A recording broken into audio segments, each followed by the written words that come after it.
A gente vai fazer uma breve revisão sobre tudo que vocês viram no período presencial, né? Que foi a parte de vetores, o conceito, as operações de soma, subtração, produto por escalar e direção, módulo e sentido.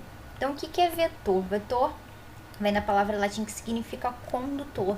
Ele é exatamente isso, é o deslocamento de um ponto até outro. Então, olhem nessa figura aqui, a gente está num ponto A e aí, para fazer esse deslocamento até o ponto B, a gente descreve esse deslocamento como o vetor AB. Escrevendo isso matematicamente, a gente tem que o ponto A somado com esse vetor AB é igual ao ponto B, né? Que é exatamente essa ideia. E aí, a partir dessa equação, se a gente subtrai o A dos dois lados, a gente pode também escrever que o vetor AB ele é igual ao ponto B menos o ponto A, né? Então a gente tem aí um pouco essa confusão entre ponto e vetor, né? Um vetor ele é descrito com pontos coordenados, né? Já que ele vem da diferença de dois pontos que também dá um ponto, também é um par ordenado. E falando da ideia de vetores, vamos lá, desenhando esses vetores, né? A gente representa esses vetores sempre como eles são, né? Segmentos de retas de mesma direção, módulo e sentido. Então, observem esses quatro vetores que estão aí desenhados. Eles possuem exatamente o mesmo módulo, a mesma direção e o mesmo sentido. Eles representam o mesmo vetor, na verdade, né? A gente diz que eles são vetores equipolentes. Bom, qual é a melhor forma, então, de representar eles, já que eles são o mesmo vetor? Vamos olhar para as coordenadas desses pontos. Vamos pensar no que a gente viu no slide anterior. Se eu quero encontrar as coordenadas desse vetor GH aqui, por exemplo, eu preciso fazer, então, o ponto H, que é a extremidade, menos o ponto G, que é a minha origem. Eu tenho aqui as coordenadas do meu ponto H, são 3 e 5, do meu ponto G, 1 e 3. Então, eu faço a diferença entre esses pontos, isso me dá um resultado 2, 2. Agora, se eu pego o vetor AB, vou fazer a mesma coisa, né? O ponto B menos o ponto A. Então, o ponto B é 2, 2, e o ponto A, ele é especial, ele é a origem do meu plano cartesiano, as coordenadas são 0, 0. Quando eu faço B menos A, eu tenho o próprio B, né? Já que eu estou diminuindo do vetor nulo, eu tenho o meu próprio vetor, o meu próprio ponto B, que então é exatamente igual às coordenadas do meu vetor AB. Então, todos esses vetores, eles têm coordenada 2, 2. Claro, eles são o mesmo vetor, né? Eles são equipolentes. Qual a melhor forma de representá-los, então? Bom, eu acho que é a do vetor AB. Por quê? Porque as coordenadas deles são idênticas à do ponto B.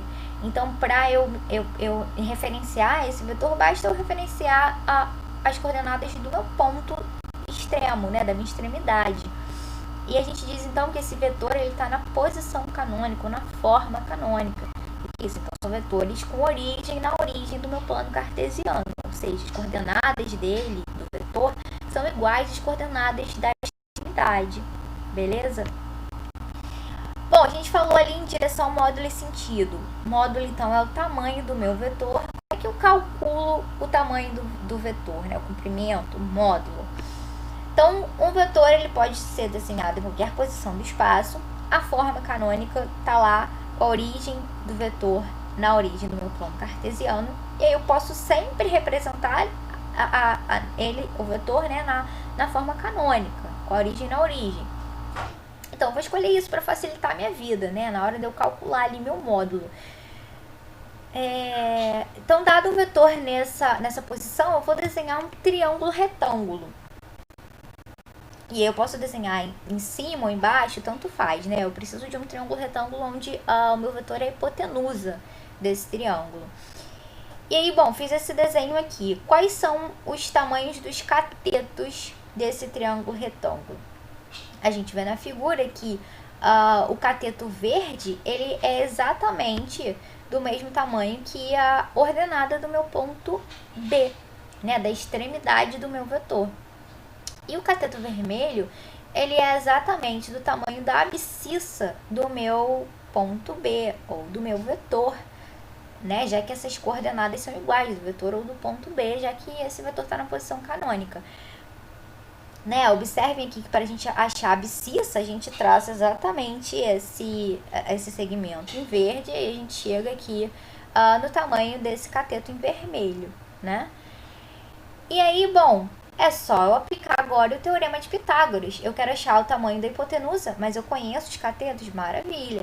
Então, eu tenho que o quadrado da hipotenusa, ou seja, o quadrado do módulo, é igual à soma dos quadrados dos catetos, ou seja, a soma dos quadrados das coordenadas do meu ponto B ou do meu vetor AB.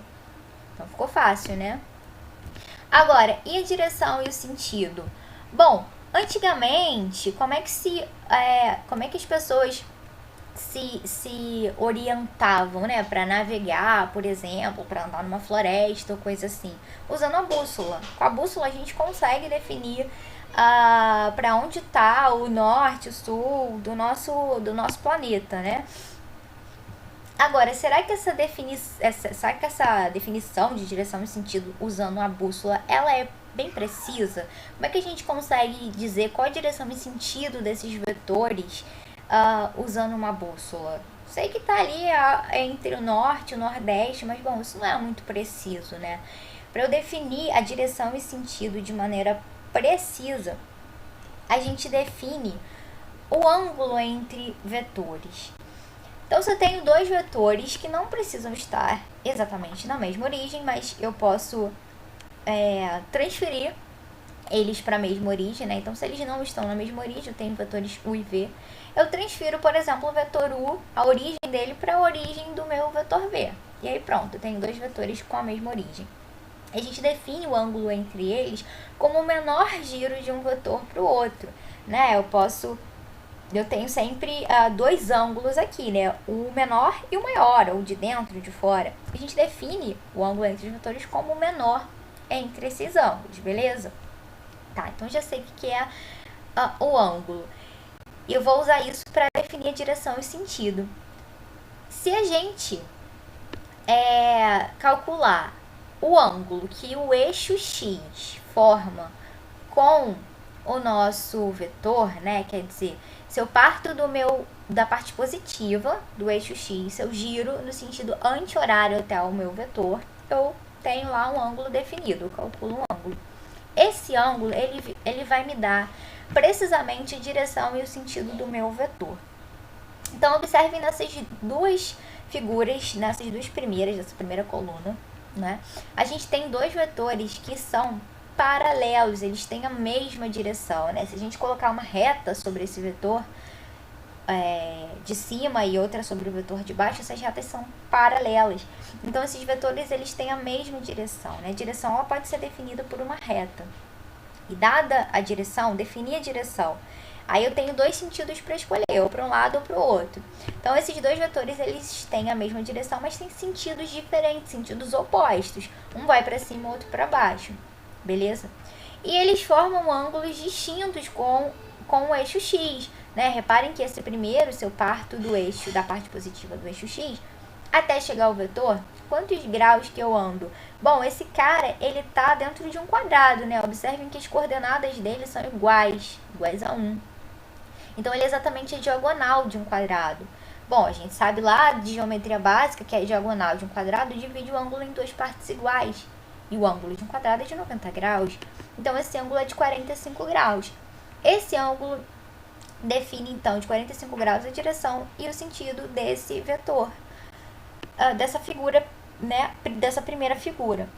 Agora, qual é o ângulo que o vetor dessa segunda figura, dessa figura abaixo, forma com o eixo X?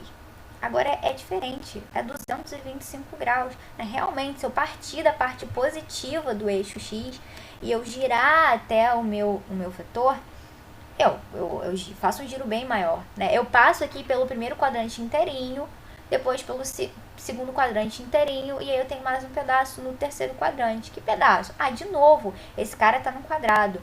Então, esse ângulo do terceiro quadrante é de 45 graus. Mas eu passei também por 90 graus do segundo quadrante, 90 graus do primeiro. Então, eu faço lá 90 graus mais 90 mais 45. E aí eu acho 225 graus. Beleza? Então, por isso que o ângulo define não só a direção, mas também o sentido, né? A gente tá vendo aí dois vetores de mesma direção em sentidos opostos com ângulos diferentes. Agora, se esse vetor não estiver dentro de um quadrado, não vai ficar tão fácil assim achar o valor do ângulo. Mas aí a gente vai lembrar lá também, de novo, de geometria, da relação de seno, cosseno ou tangente de um ângulo num triângulo retângulo. Então aqui eu posso desenhar um triângulo retângulo. E aí como é que eu encontro o valor desse ângulo? Eu posso usar lá que cosseno igual a cateto oposto sobre hipotenusa. Né? O cateto oposto a gente já viu, é a ordenada do meu vetor. O cateto adjacente é a abscissa. E a hipotenusa é o módulo que eu também já sei calcular. Então eu posso usar qualquer uma das relações de seno, cosseno ou tangente para achar o meu ângulo, beleza?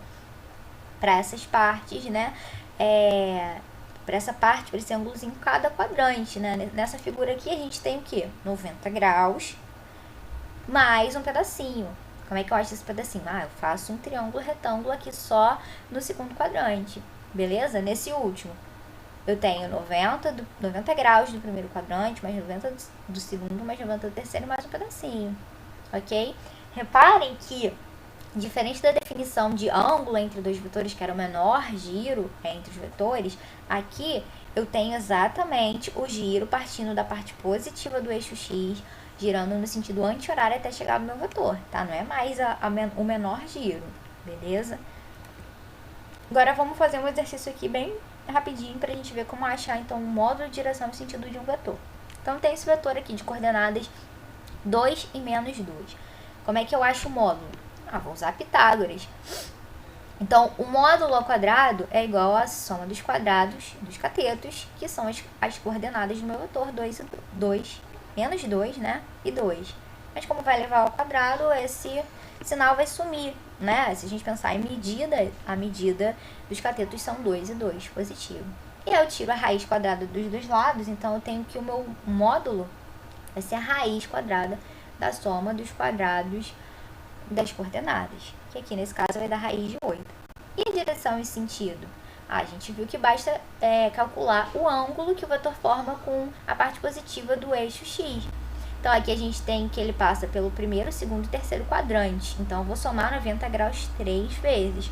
E eu tenho mais um pedacinho no quarto quadrante. Que pedacinho? Bom, de novo, esse cara é a diagonal de um quadrado, né? Então, a gente soma 45 graus e isso dá 315 graus. Isso define a direção e o sentido do meu vetor. Agora, vocês lembram como é que faz para somar dois vetores? Vamos usar o GeoGebra aqui para a gente lembrar. Então, tem dois vetores B e C. Como é que eu faço a soma desses vetores? Eu preciso desenhar vetores paralelos, né, a B e C. Então, eu desenho aqui um vetor paralelo ao vetor C partindo do B e desenho um paralelo ao B partindo do C. Bom, como é que eu faço isso no GeoGebra online, né, que tem uns recursos um pouco mais limitados? A gente consegue traçar retas paralelas. Então, eu vou pedir lá para ele traçar uma reta paralela que passa pelo ponto B e é paralela ao vetor C. Depois eu traço uma reta paralela ao meu vetor B, passando pelo ponto C. Então beleza. Eu tenho um ponto de interseção entre essas duas retas que eu criei. E aí, quem é o meu vetor B mais C? É exatamente o vetor que parte, então, da mesma origem dos dois caras que eu estava somando e termina nessa interseção entre essas retas paralelas aos vetores. Esse é o meu vetor soma. Isso é geometricamente falando, né? Em questões de coordenadas, como é que eu somo dos vetores? Eu simplesmente somo as coordenadas dos meus vetores, né? Então, se com essas coordenadas, também posso marcar lá o pontinho que é a soma das coordenadas. Como é que eu faço a diferença entre vetores? Bom, fazer diferença é a mesma coisa que fazer a soma de um vetor com o oposto do outro, né? Então, se eu quero fazer o vetor C menos B, o que eu posso fazer? Eu posso pegar o vetor C e somar com o vetor menos B. Então, eu desenhei aqui menos B, a mesma direção, só que ele mudou o sentido. E aí eu quero que a origem esteja na origem do meu plano cartesiano para facilitar a minha vida. Então, eu desenhei ele aqui para baixo, né? Ao invés de só mudar a setinha. dar só a direção. Desenhei ele aqui embaixo, na posição canônica. E como é que eu vou fazer a minha soma? Do mesmo jeito, eu preciso traçar as paralelas, né, as retas paralelas aos vetores. Então, eu traço aqui a reta paralela ao vetor C, né, ao vetor menos B, eu já tinha traçado. É a mesma direção, né? Então, eu já tenho aqui. Marco lá meu ponto de interseção, para o meu GeoGebra conseguir desenhar um vetor, né? Eu preciso de 2 pontos. Então, eu desenho aqui um vetor que tem origem em A, né? Na mesma origem de todos os meus vetores. E tem extremidade lá na interseção dessas duas retas que eu criei. Então, esse aqui é o meu vetor diferença. Agora, se eu quiser transladar esse vetor, vou desenhar esse vetor com origem no meu ponto B e extremidade no meu ponto C. Reparem, esses dois vetores eles são iguais, eles são equivalentes, só estão em posições diferentes do espaço, né, do plano no caso. Mas eles têm a mesma direção, módulo e sentido. E aí na prática a gente consegue ver também que para fazer a diferença de vetores, eu também quero fazer aqui C menos B. Eu vou traçar então o vetor com origem em B e extremidade em C, né? No fim das contas, isso sempre acontece. Então, também é uma maneira de fazer a subtração de vetores, ok? Agora, como é que a gente faz o produto por escalar? Reparem nessa palavrinha por escalar. Eu vou fazer o produto de um vetor com um número real, tá? Então, como é que eu faço isso? Vamos botar aqui de novo para o GeoGebra. Eu tenho um vetor qualquer. Como é que eu multiplico esse vetor por 2?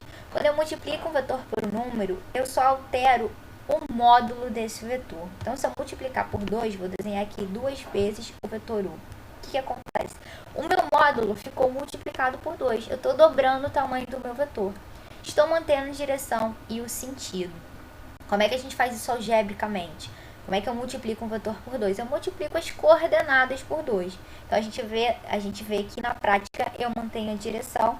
Se esse número é positivo, eu mantenho o sentido. E o meu módulo ele fica multiplicado pelo número. Se eu multiplicar por um número negativo, multipliquei aqui o vetor U por menos 1, né? Eu desenhei aqui menos U. Então, eu tenho um vetor de mesma direção, de mesmo módulo, né? Já que o número que eu multipliquei é menos 1, né? Então, em módulo menos 1 é igual a 1. Então, meu módulo se manteve no vetor e o sentido ele mudou, né? E isso acontece sempre que eu multiplico por um número negativo, eu faço menos 2 vezes o vetor U. Eu também tenho um vetor de mesma direção, só que o sentido oposto e o tamanho dobrado. Qual a analogia que a gente pode fazer com a multiplicação de vetor com um produto, né, de números? Quando eu multiplico um número por 2, eu dobro a minha quantidade. Eu multiplico por 3, eu triplico. Se eu multiplico um número por menos 1, ele troca de sinal. O meu resultado é o oposto desse número. Eu pego 2 vezes menos 1, eu tenho menos 2. Menos 2 é o oposto de 2. E a gente faz a mesma coisa com vetores. Se eu multiplico um vetor por menos 1, eu tenho um vetor oposto, com sentido trocado. Beleza?